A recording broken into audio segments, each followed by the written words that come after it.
Hey, good morning, church. Hope you guys are having a great morning so far. So we're into Proverbs 28 today, and I hope you guys have enjoyed studying through the book of Proverbs. We're coming into our last week of it, and honestly, I've really enjoyed it. I've enjoyed studying through and breaking it down. I've read through it, but I've never really just studied through it, right?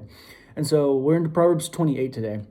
And before I start, on Monday nights, I go to a Bible study, and we're talking about Proverbs 10 that night. And there's a guy there who put it in a beautiful way. He's a fairly new Christian, and he said, Proverbs is like the fine print of Christianity. And at first, I kind of looked at him like, what do you mean by that? But, as we started to talk about it, I really love that illustration because we know we're supposed to strive after God. We know we're supposed to do all these things to imitate God.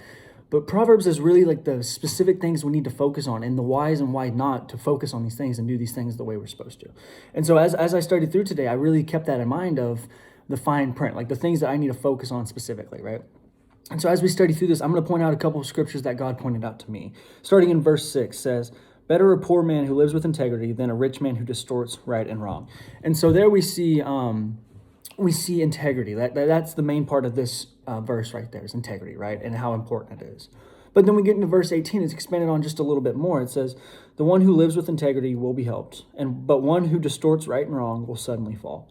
So there we see a very similar wording. We see, the one who lives with integrity, right? And then who distorts right and wrong, right? But then we see a little bit more, who lives with integrity will be helped, right? And so that's the reason to live with integrity is, first of all, God calls us for our word to be our word, right? But also so we can be helped and we can help others, right?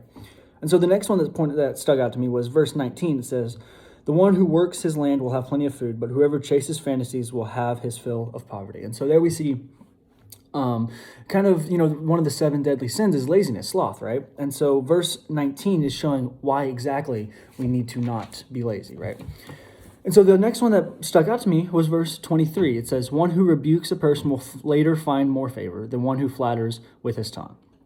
And so, there we see rebuking a person. And it reminds me of 2 Timothy 3:16, which says, all scripture is God-breathed and is useful for teaching, rebuking, correcting, and training in righteousness. So there we see in 2 Timothy referring back to this Proverbs about how we need to help other Christians by rebuking, by teaching them. And when they do something wrong, we point them to the scripture versus just telling them, hey, you're wrong.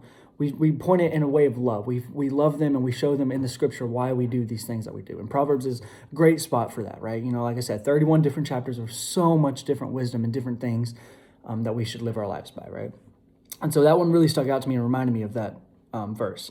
And the last one that stuck out to me was verse 26. It says, the one who trusts in himself is a fool, but one who walks in wisdom will be safe. And so we see, obviously, those very contrasting statements. And so the one who trusts in himself is a fool, right?